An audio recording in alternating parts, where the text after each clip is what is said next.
එකක් දාපු එකට මේ ළමෙක් කමෙන්ට් එකක් දාලා දෙනවා. ඉතින් වැඩක් නැහැ නේ සර්. දැන් සර් කන්නෙත් වාහනේ යන ගමන් නම් මේ ඒ වැඩක් නැහැ නේ සල්ලි තිබිලා මහන්සියලා වැඩක් නැහැ නේ කියලා එකක්. මේ ඒක ඇත්ත වෙන්නේ ඔයාට යම් වයසක් ගියාට පස්සේ. මම ඉන්නේ දස අවුරුදු සැලැස්මක හරිද?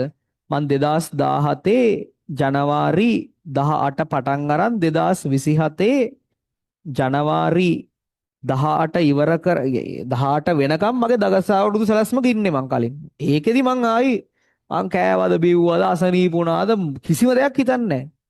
ඒවා කිසිම දෙයක් හිතන්නේ නැහැ. ඒකේ මම වැඩ කරනවා විතරයි.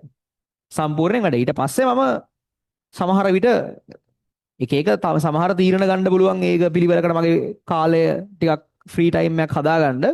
එතකම් මං ආයෙ ඉතින් කිසිම දෙයක් ගැන හිතන්නේ නැහැ. කිසිම අමාරුතාවයක් අසනීපයක් කිසිම දෙයක් මට අදාළ නැහැ. නිදියන්න හම්බුණාද නැද්ද කෑවද බිව්වද මට අදාළත්වයක් නැහැ. ඒ ප්ලෑන් එක ඉවරනකම්